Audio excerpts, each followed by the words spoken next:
Hello ladies, welcome to Homemakers Radio. Hope you get a few things done while you listen today. If you're new here, please go and click on the link which I provided in the description box and go and listen to this on my post where you will see some other things that I have added to that so that you can see what it's all about, and you can also make a comment over there. Now ladies, one of the first things we do here is learn to get ready for the day. Now there are several homemaker assistant type coaches online that you can get, one of them being Fly Lady. A lot of people have heard about her, and you can pay a little extra. They're free, but you can pay extra to have a personal coach to get you going in the morning, and that might be something some of you want to try. And so also, if you will get dressed and get ready, it gives you a beginning. It gives you something. Maybe you don't even know how your day is going to go. Maybe you have a list that you just really don't feel like following it, and you don't really feel like going. So I would suggest that getting dressed would be the first thing. Even if it's noon, you can redeem some of the time. You can redeem some of the day. You know, a day is so precious that even those of us who maybe get a little tired, sleep a little longer, or haven't been feeling well, or sick in bed, are sad because we don't want to waste it. I remember whenever my children had to go to bed and in the day because they were not feeling well or they were tired, they didn't want to because they were going to miss out on something. They reminded me of Mary Ann in the 1995 Sense and Sensibility. Not Mary Ann, but Margaret, who wasn't actually in the book, but they added her character, and it was quite interesting. And she said, "Don't talk about anything important till I get back." They just didn't want the day to go by without them. And I think that's the way that we should feel. And if you only do one thing today, just get dressed and get made up and sit in a chair and read, and or fix yourself a cup of tea. I know that sometimes in the winter people just feeling a little bit less energetic, less enthusiastic. You will just get dressed and try to look as nice as you can and sit in your favorite chair and read whatever you want to read, write a letter, do whatever you want, and you do have permission to relax. You know the trouble with working over the years, and people that have worked outside the home, is they at work, you will find they want you, even if there's nothing to do, because you're obligated to stay there till 5 o'clock. They want you to at least appear to be working, appear to be busy, because they believe you're wasting company time and company money if you don't. But at home, you don't have to be under any such pretenses. If you feel like it and your house is not in desperate need for you, and you can't afford to sit down for a while, you're allowed to read a book. You're allowed to look through your favorite publications. You're allowed to just sit there and watch a movie if you want to. And so if you're not feeling well, I think one of the best things you can do is go get yourself a bath and wear something nice and pretty and clean, fix your face, fix your hair, and come and sit in your favorite chair and watch a movie. Do whatever it takes to relax and help you rejuvenate. Now, because home isn't about just work. That's very materialistic. Home is also about your presence, about your being there. And I don't think anybody would mind if you weren't working all the time. It's really not good for you to be on your feet all the time. On the other hand, if you tend to be lazy, don't use any of the things I say today as an excuse. And if you have been rather diligent, then you are allowed to take time off. So appearance first, and I like to include I'm not going to call them exercises anymore. I've told you about how I'm involved in, since captivity, have been involved in using some YouTube channels to learn exercises. I don't want to call them exercises anymore. They brings up a false picture of what they really are. These are therapy. It's like aromatherapy. It's kind of an elixir therapy, because some of them, all they do is teach you how to move so that you work out the kinks out of your body and you can breathe better, and teach you posture. And I'm just going to call them physical therapy or something like that, and not call them exercises anymore because they are pampering. They're a type of pampering, the kind that I do. And I've told you who I like to follow. I realize that none of these exercise people have got my complete philosophy of life, and they don't post the things that I believe or like, but the things that I'm looking for, they've got. They didn't invent them, but because this is convenient for me, those are the ones that I will use. I will let you find your own, and that way you can be a critic of your own things of your own links that you find, and you won't have to criticize mine. So, since I'm sitting here and you're getting ready to go to work or relax, whatever it is you're going to do, I want to share my teacup with you. Today I just got tired of winter and I decided to dress in one of my spring dresses that has a bit of a long sleeve on it, and it's one of my handmade ones. And the reason I picked this fabric is it reminded me of the old oilcloth, tablecloth fabric that they had in the olden days. My mother had oilcloth on a little table in the cabin where we were when we were young, and I was always so fascinated with it, and I'm attracted to this kind of a print because of it.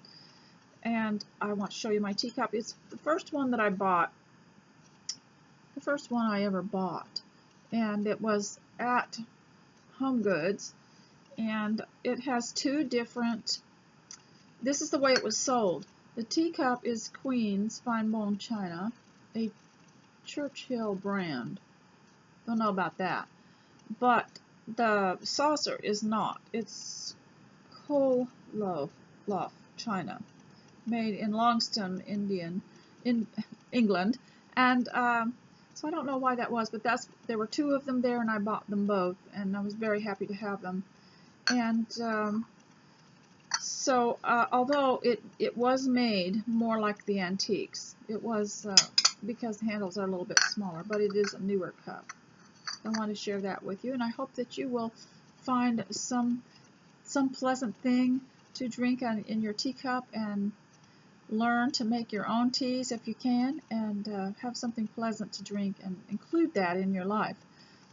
I was looking around at some of my old books and found several ones that weren't of any, fame or any significance, but there was one lady who had written a book, several women who had written books back in the day about enjoying every little thing in life. And they were things like going for a walk on a dusty road, just enjoying that, or going for looking around in a garden, and just enjoying sounds and sights and scents, and how to enjoy it all. And you might want to include that in your life if you're feeling a little bit tense. Ladies, can you remember far back, before you ever knew about the news media, before you ever heard a news broadcast? Can you remember that? Look back and see if you were able to concentrate better on your life, on the home, on the things that were important to you at the time before the media. I'm trying to recall those days. I'm trying to see if I can get a feeling of what it was like before we knew anything before it was such a big deal.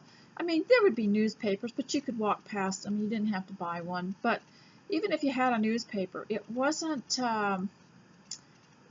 pushed through your mind 3 or 4 or 5 or 6 times a day. You'd see it and then you would burn it, but it wasn't something that dominated your life as much as today, when it's like every 5 minutes. Try to think back to what it would be like to not have the news media in your life. Even with conversations with friends since captivity, I've had more company, I've had more conversations, I've had more phone calls, I've had more texts, I've had more letters, I've had more packages since captivity than ever before. Don't ever think that I am totally isolated. It's impossible. And so I kind of make it a little ironic test. I'm a little bit amused by it. Here comes a message from someone, or someone comes to the door, and I'm thinking, I wonder how long it will be before they bring up something that they have heard on the media.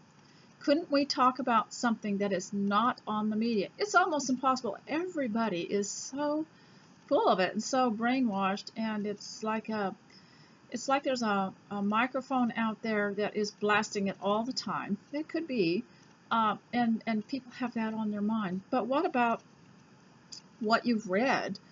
Something else that you've read, or a poem that you've written, or a painting you have done, or something interesting you have done in the home, and the sharing. That's one of the reasons why my friends, a couple of my friends and I are planning a Teach Me Something Day, in which I am going to see if they can get through the whole few hours without mentioning the war. Remember that with Basil Fawlty? Don't mention the war. And see if they can get through it. And I'm happy to say that most of my friends and people that come to tea or people that come to the ladies' class don't mention it. And even the comments on my blog, they don't mention it. They don't mention the current situation, and it's always a relief when I know I have been through several hours and they haven't been talking about anything that came from the media. Wouldn't that be nice? Now, I've talked about getting dressed, and I've talked about how that changes things. And someone years ago sent me a book that was written in, I believe, the 1930s.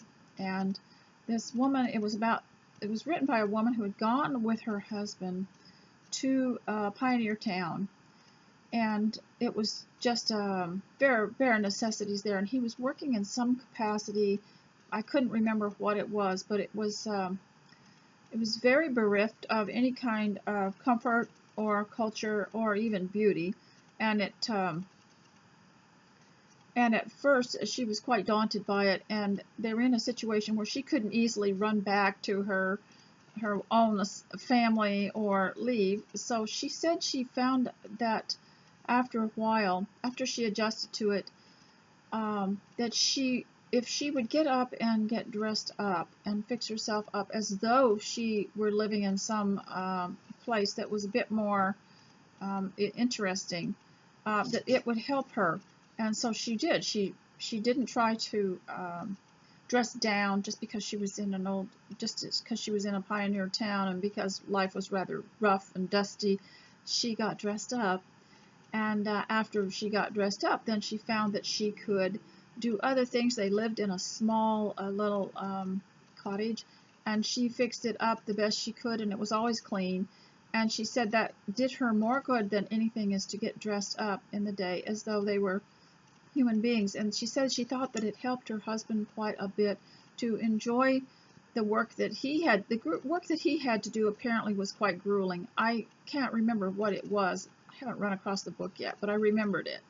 But him coming home to her was interesting. Plus, she also spent some time writing about the area, about the things that, the different kinds of the climate, the plants, things like that. She decided just to get to know her new area. It wasn't exciting. It wasn't beautiful.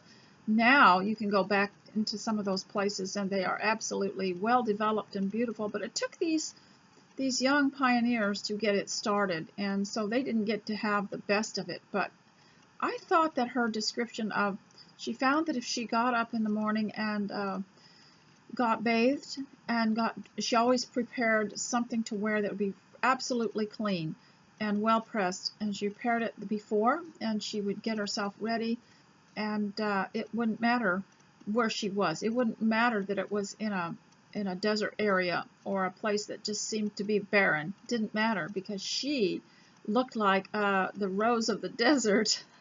So ladies, I thought you'd enjoy hearing about that, because in a way there's a danger of letting homemaking get very dull, and especially during captivity. You need to make it interesting. And so even if it's noon and you just cannot get started, I would suggest you hang up and call me back and go get ready, and then come back and listen to the rest. Now, as far as having experiences, I mentioned that it's very important to learn to enjoy little experiences. Drinking from a teacup, reading something interesting from a bright colored book that you like, learning to draw, learning to paint, learning to do some little needlecraft thing, or just cleaning, learning to enjoy arranging and cleaning, learning to add beautiful touches to your home. This is, and don't depend on the experts to sanction it, because just about the time you get the hang of decorating, they're going to change it so they can sell more of a different kind of thing.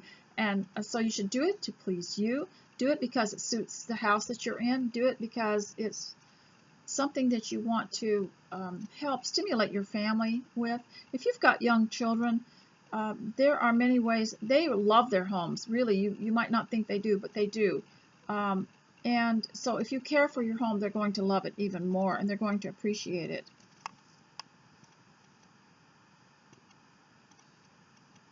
I wanted to talk to you also a little bit more about the test of character.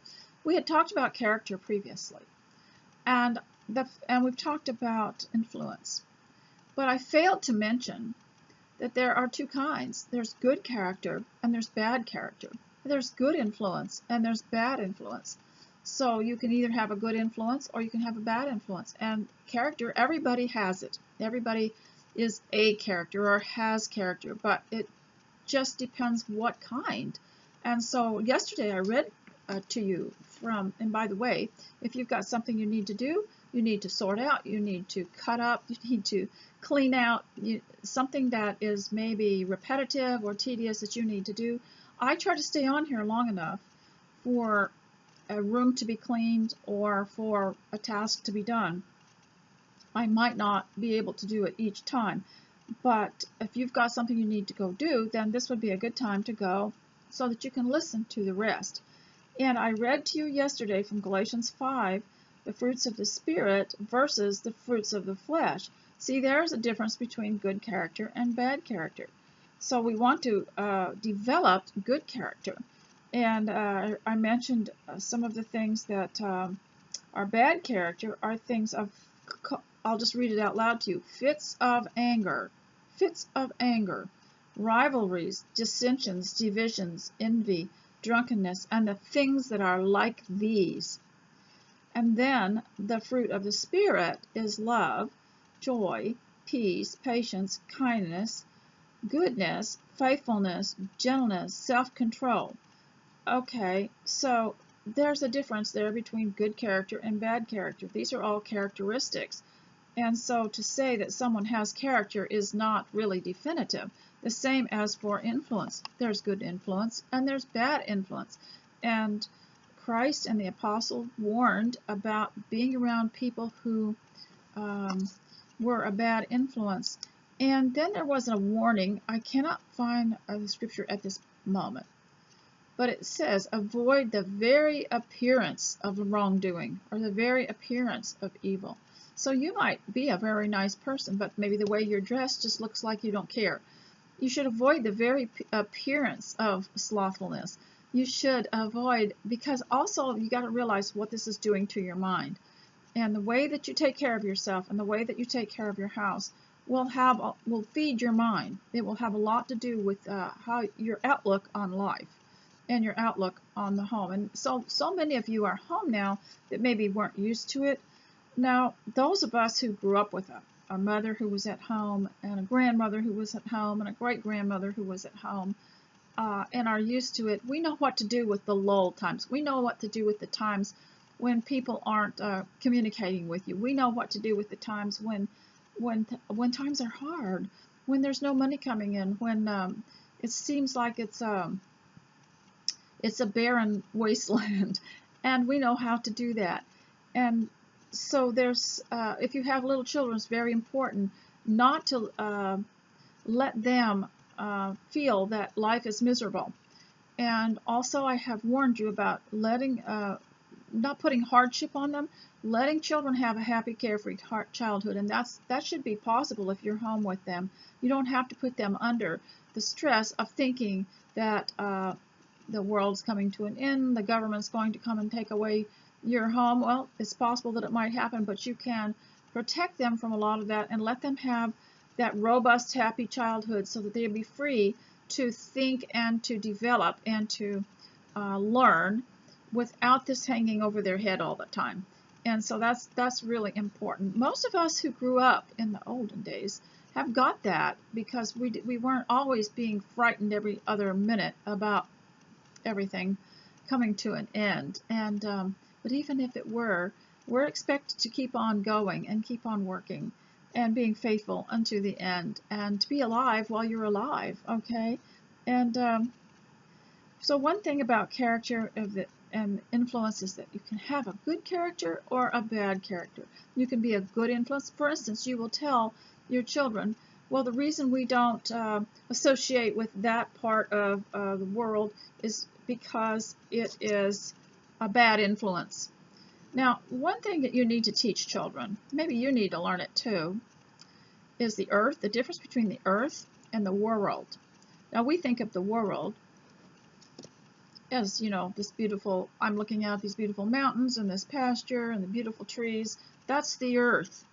But when the Bible talks about the world, love not the world or the things that are in it, is the man-made culture, and we commonly call it worldliness, and preachers talk about worldliness. It's the enjoyment of pleasures that are bad pleasures, pleasures that are bad for you. And the earth is a good pleasure, the earth that God made. In the beginning, God created the earth, and then He created the things that are in it. And so it's not wrong to love the earth or to admire and respect and appreciate the beauty of the earth. Remember the song, for the beauty of the earth, for the beauty of the skies, for the love that since our birth over and around us lies. And so it's very easy to get confused about that if you're a child. You learn about the earth, and then you hear someone preaching against the world or worldliness. So there's a difference. The world is the man-made vice and things that seem so attractive and so alluring, but they're very destructive. That's worldliness, doing what the culture does, doing what the world around us does. And earth is totally different. Of course, I live out on farmland. I know that the earth is lovely. And I had been reading to you out of the Bible, and we've gone through Genesis almost, but there's still some more. So I wanted to just kind of bore you with that again and start over and see if I can go through it without skipping a bunch of stuff. So there's the creation. That's the first verse of the Bible. And then there's Adam and Eve. And then there's the tree of knowledge. And then there's the expulsion from the garden. And then Adam had to work, and I guess he was plowed the ground, grew things. It said, you shall earn your bread, the Bible said. So there's the first hint of someone earning. And then they had children, Cain and Abel. And then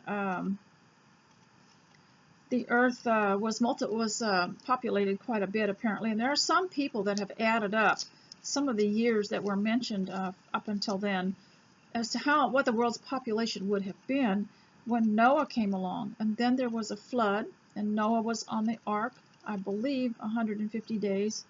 And then when the water subsided, he began his knowledge as a farmer, and of course they had all those animals there, and they multiplied.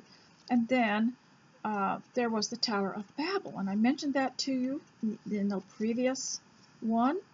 And then there was Abram and Sarai, and their names were changed to Abraham and Sarah. And then there was the birth of Isaac, and there were some other ones in between, but I will skip that for now and go on to Lot, and he was the nephew of Abraham. And when I talked to you a while ago about worldliness, that's why I came along here to this part, was because when Abraham's flocks got to be too big, and he couldn't share the land with his nephew Lot. He said, let's divide up and you take yours one area and we'll take ours the other area, because they couldn't, it'd be too much. He let Lot choose the first area, and Lot chose the area which faced this city called Sodom. Well, of course, if you have children, I mean, you could live out in the country, but if you're looking, if you get close enough to where you can see the city lights and hear the parties and hear the music, it's very attractive to some people. It's very alluring. It's very distracting. And I think personally, that's just one of the things I observed about this, is that that was one of the mistakes he made, was pitching his tent towards Sodom. And anytime when I was growing up, the homesteaders liked to put as much distance as they could between their house and the street and the highway, and they liked being out and away. And then after that was the birth of Isaac, and so I told you about that. And so I will stop at that for now, but I just wanted you to at least know what's in Genesis. So as many times as I have repeated it, there should be at least 2 figures that you remember, and I think that's really important. We will get out of that eventually, but it does give me a little bit more time if I can talk about it again. So now let's talk about the test of your character, the test of your influence. And I know in the olden days they used to call it your mettle, the test of your mettle. I suppose that's like armor, and it would see if you had any holes in it. But the test of your character, and here is one of the tests. We'll get down here and start talking about homemaking and housekeeping, is can you go ahead and take care of your house and take care of yourself even though the sun is not shining and you're in captivity and there doesn't seem to be anything to look forward to? Could you go ahead and do that and clean up your house and take care of yourself and prepare meals, prepare food, in spite of the fact, you know, that older people could? I remember people that no matter what the situation in the world was, they knew when it was time to fix a meal and they would do it. They liked it. It was something to do, and it would distract them a little bit. And it's the same with housekeeping, house cleaning. The test of your character is, do you have good character only when it's easy? Do you have good character only when everyone likes you and the sun is shining and everyone thinks you're just wonderful?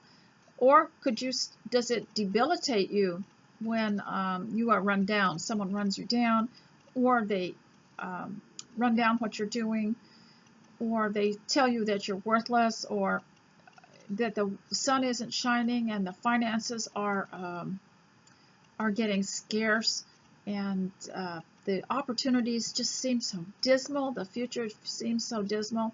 Could you still show good character and do all those things that make a house a home and make it wonderful in spite of that? I often think of a lady that I was, when we first moved to this church, in a place that was always foggy. It was down by the sea, and it was cold, and it was always foggy. It wasn't very romantic like you think of it, you know, in books, like in, what was it, Persuasion. You know, they went for a walk by the seaboard, and but it wasn't like that, because you just could hardly get down to the ocean without freezing to death. It was so bad. And then in town and in the neighborhood places, it was always overcast and foggy. And when we first went there, there was a lady in the church that wanted to introduce me around, so she took me in her car around to see people so that I'd know who they were and where they lived. And there was one woman that just amazed me. And here we were living in this damp, overcast little place, and in fact, the town and the economy wasn't doing very well either. That never helps, does it? Because that means the lights are off, and a lot of the stores were empty, and it was the dreariest place I had ever lived. And she took me into this lady's house, and this lady she was just oblivious to it. She was not even affected. Apparently she had trained herself not even to be affected by it. She wasn't from there, but she had just decided that she divided her in some of these places that are rather gloomy.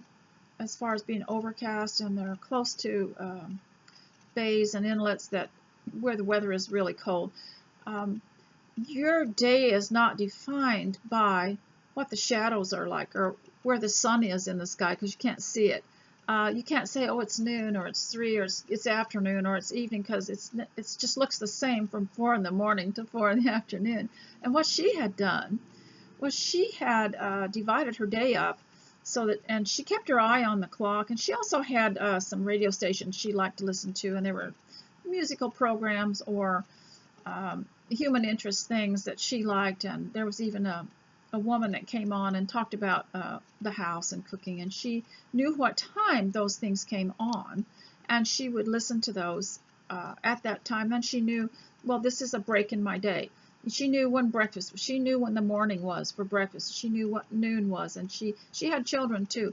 Her home was so beautifully kept and taken care of, and so cheerful. She had all the comforts. She had all the comforts. She didn't deny anything for the home. She was a homemaker, and she took care of it. And the children were also very well dressed. They were bathed regularly. They had good food, and she was always willing to do the motherly homemaking things, you know, baking cookies, things like that. She wasn't, I think over time we got too interested in not being too fat, and so we stopped doing the things that really made a home, making the kind of foods that were comfort foods, because we were afraid that we would be unhealthy. And so, but she wasn't, and she made sure that they had regular treats, regular things that made the house smell good and made it feel like home. And her husband worked in the lumber yards. I don't know, I think he actually worked as a logger that went and chopped the trees down. It was very dangerous work. And he was telling us one time about how a tree had fallen on him. And so he was under that tree praying, Lord, if you'll save me, I will never go back to the forest again. Of course, when he got well, he went back. But he said that's the way a lot of people were, because they were so determined and they were so dependent on it as a living. But anyway, because her home was so carefully kept and not in chaos, she was prepared for any emergency like that. Like, he was laid up at home for a few weeks, but she was prepared. She didn't have to have what you would call panic cleaning or rush, whatever you call it, stress cleaning or anything like that. She just got everything ready and fixed it up so that he could work from home if he had to, and in some other capacity. But I just remembered her because of her character. She wasn't waiting for the world to straighten out. She wasn't waiting for the weather. If they did have some good weather, she'd be prepared because they'd take off somewhere. But I always remembered how much she relished her home, and if she wanted to, she'd go ahead and repaint, redecorate, do whatever it took. She'd order things from catalogs if she wanted to have something new, and her house was always a pleasure to go to, and I know that ladies at church always liked going there for tea. I just wanted to bring that out to you, because if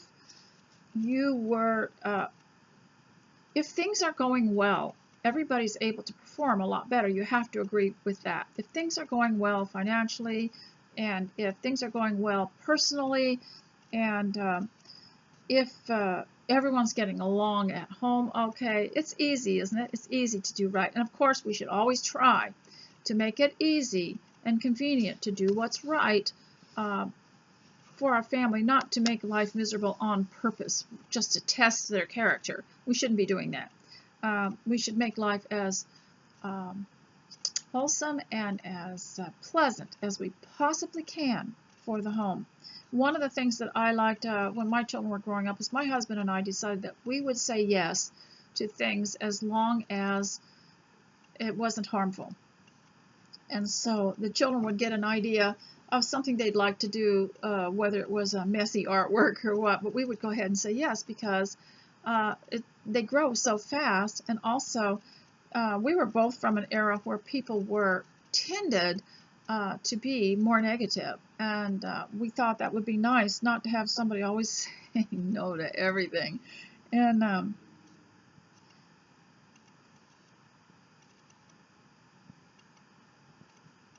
so I want to tell you now about when you reach a point with people, and no matter how isolated you are, no matter how much in captivity you are, it seems like there's always going to be someone to deal with.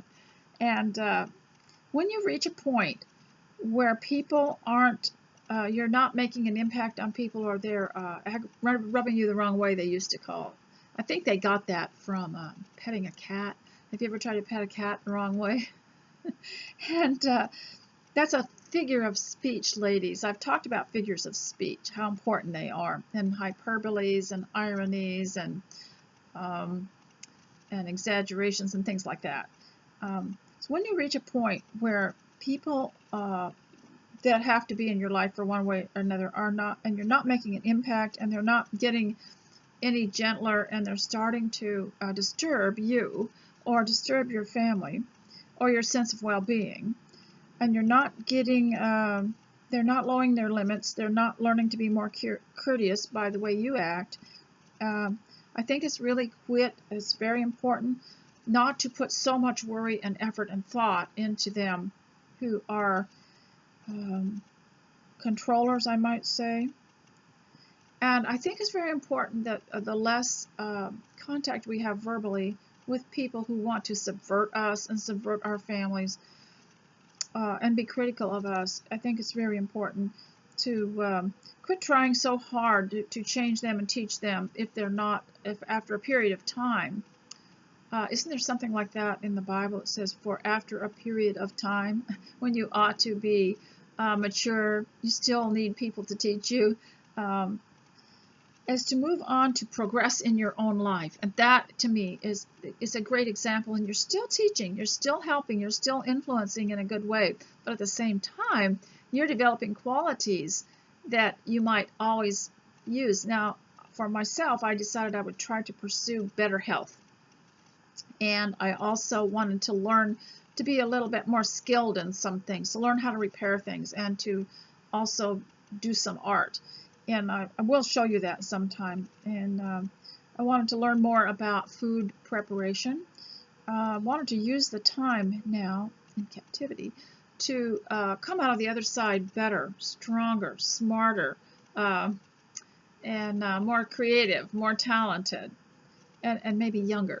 And I'd like you to take up that challenge too if you can. Some of you are going to be very sorry that we don't have more time when it's all over.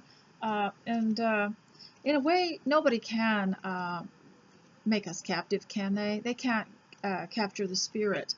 And they could maybe physically restrict us in many ways, but spiritually they can't, because that part belongs to God.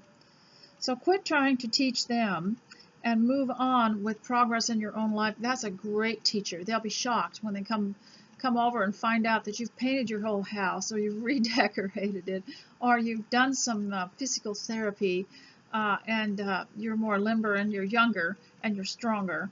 And some people there have been several people that have emailed me and told me that I looked thinner. I have not lost any weight. I think probably I've gotten a little bit thinner in the neck, but I don't know where it all went. But it's not, the scale does not show any weight loss. It's just shifted around or something. So let's talk a little bit more about making progress in your own life. And one of the things that we can do, I believe, is to avoid trying to, if you're homeschooling especially, and I'm homeschooling you, but even if there's no one there, even if you're alone, I'd like to tell you one thing. It's one thing to agree about good character and to tell it and to teach it and to study it, but it's better to live it. And so you can't, and if you're homeschooling them, don't teach character without living it.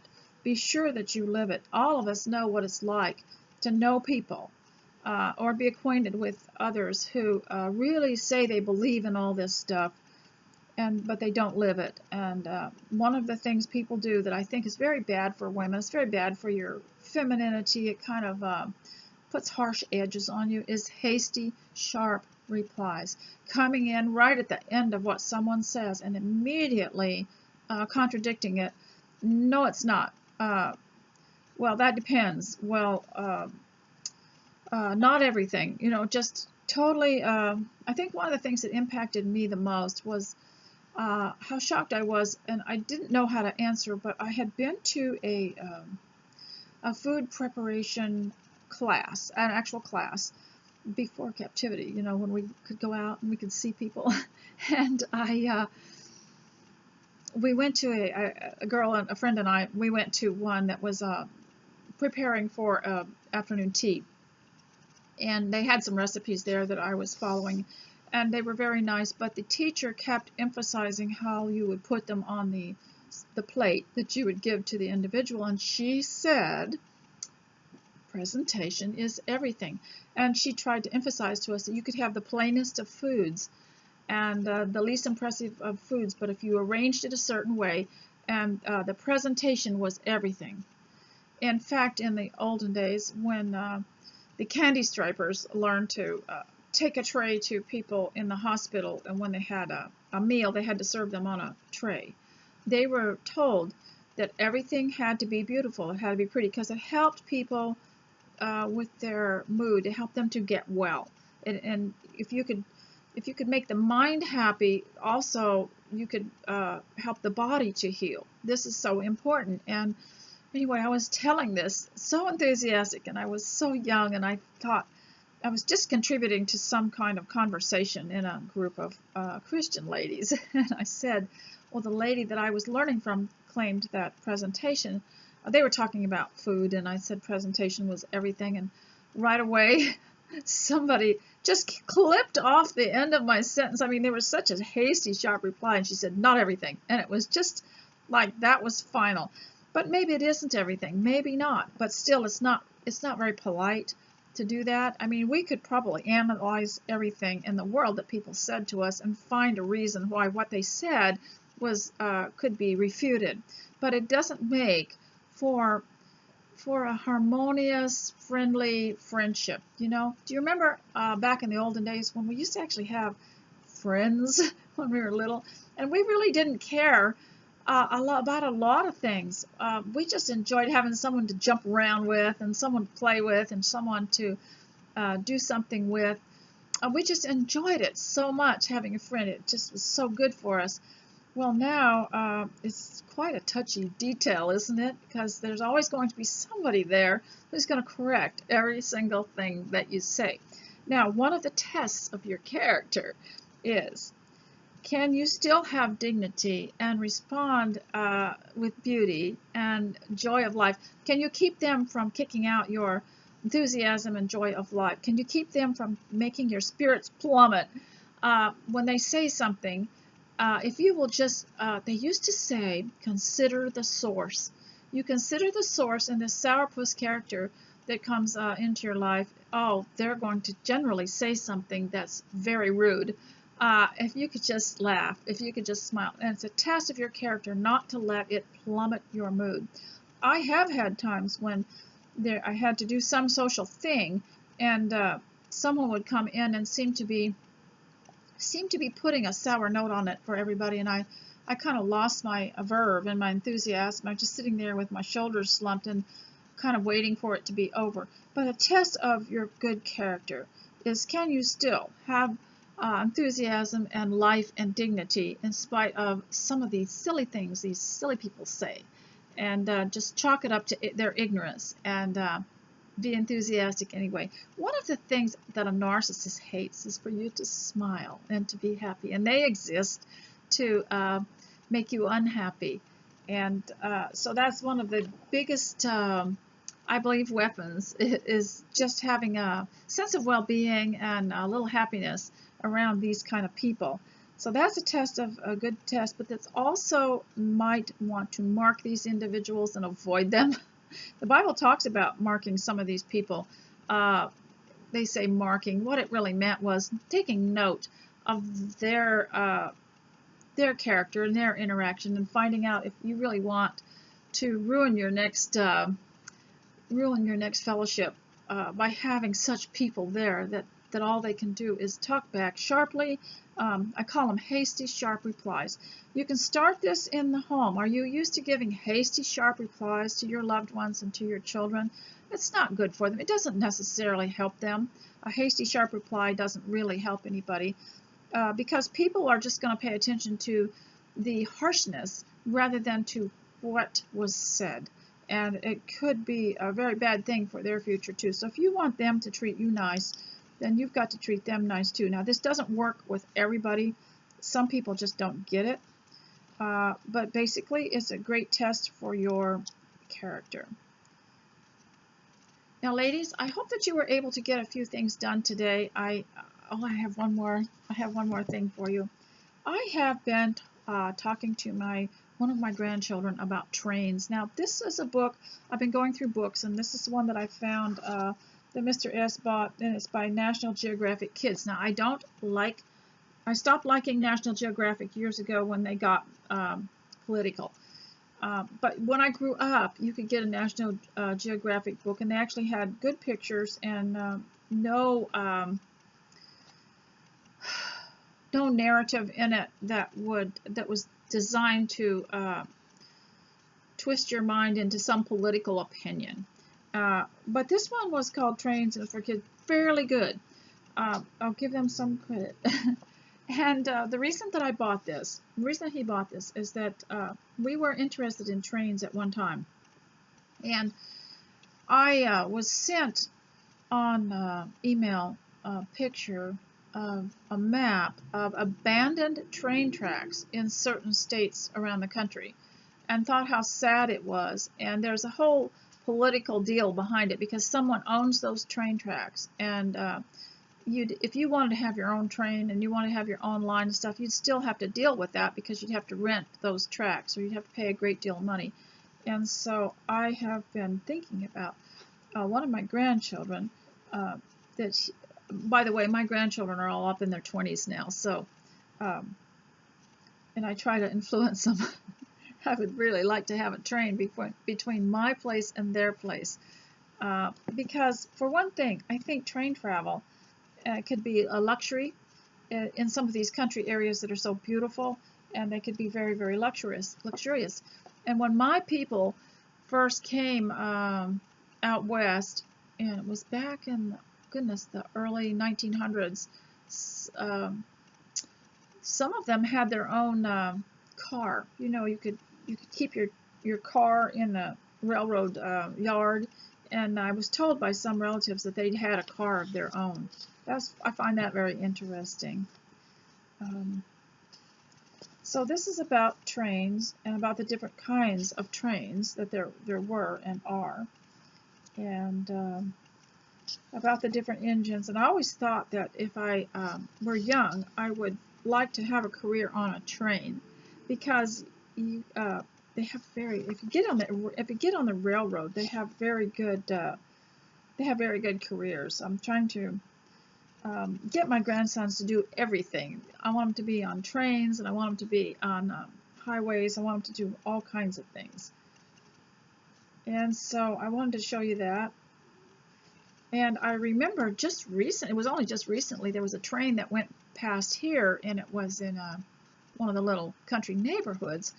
And ever since the children in this one home, and they were in the church too, were real little, the people on the train and the conductor would wave to these children when they went past their yard. The back of the train went to the back of their house, past the back of their house, and these children were in their 20s when the family moved away, but they were still waving at these trains when it went by.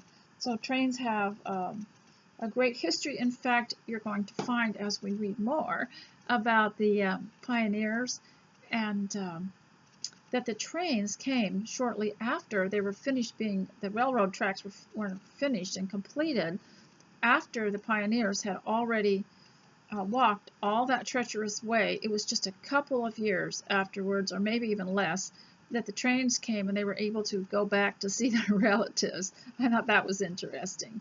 So ladies, I hope you get a little bit done while you're working here. I'm sorry I didn't have more in the way of household hints, but there are lots of people that you can look up that have those. If you're having trouble getting on some kind of a schedule, you might go to something called Fly Lady, which has, go to her site and look it over. She has a region area, you know, like she'll say this area today is this region of your house. And I'm not quite ready to do that because I've got a couple of rooms that I'd like to get more in order so I can actually follow her program. That's my goal, is one day to follow her program. But there are homemaking coaches, and there are places you can go to get an idea, if you're not used to homemaking, of what to do and how to get a schedule, how to get a list. I don't use a schedule because I couldn't follow it, but I like at least writing down at least 3 important things that I could do during the day. And so until I see you next time, God bless you, and I hope that you will leave a comment. Goodbye.